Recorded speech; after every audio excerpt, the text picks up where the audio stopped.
Alhamdulillah guys, hidup yang aku jalani di hari ini, aku ulang lagi, membaca lagi jurnal manifesting yang aku tulis kala itu, hampir 80% adalah tentang apa yang aku tulis di dalam buku jurnalku.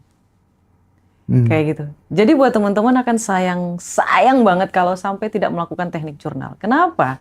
Teknik jurnal itu pertama, itu ibarat kita sedang mengeluarkan energi. Kalau itu energi positif, maka dia akan menarik energi positif. Dan ketika itu energi negatif, maka that's it. Hanya di situ saja. Dia tidak akan mengembalikan energi negatif itu kepada kamu.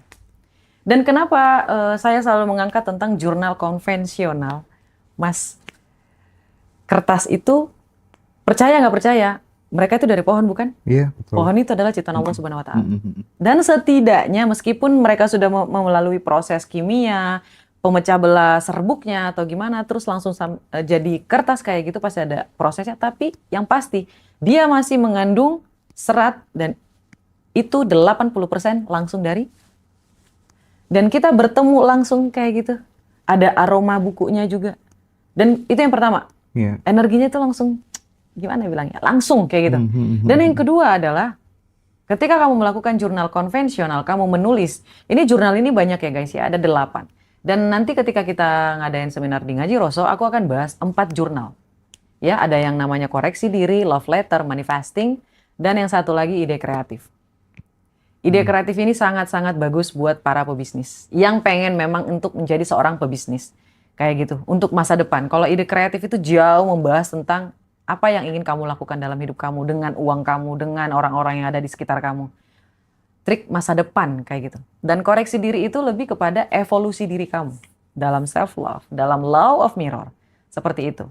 Dan ketika kamu melakukan jurnal manifestasi, itu ibarat kamu memasukkan impian kamu di dalam sebuah kertas. Dan kertas ini seperti, voila, insya Allah terjadi. Insya Allah terjadi. Itu kayak Allah itu lagi ngintip gitu. Apa nih? Dia nulis apa nih?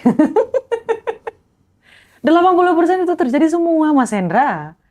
Dan alhamdulillah teman-teman semuanya, mudah-mudahan kalau ada yang bilang, Karoma, kalau misalnya nulis jurnalnya itu lewat komputer, apa istilah? Tablet, kayak gitu, laptop, handphone, ya Mas ya, catatan gitu. Boleh banget. Cuman jurnal itu selain menjadi wadah untuk kita mengeluarkan energi positif, mengeluarkan energi tentang impian kayak gitu, itu juga tentang kita relaksasi. Kita menjauh sebentar dari gadget. Kayak gitu. Ibaratnya kayak kita lagi me time. Inilah yang dinamakan dengan waktu sunyi. Termasuk menulis jurnal itu termasuk waktu sunyi. Membaca buku, menulis jurnal, ya. Ketika kamu sebelum tidur, itu me time. Dan ketika kamu bangun tidur, itu me time. Waktu yang sunyi. Kalau kamu beranggapan waktu yang sunyi itu adalah menjauhkan diri dari orang lain sejauh mungkin, 30%-nya bukan seperti itu. Waktu sunyi itu adalah di mana kita benar-benar kita relaksasi dengan diri kita sendiri, melihat lebih dalam tentang kita.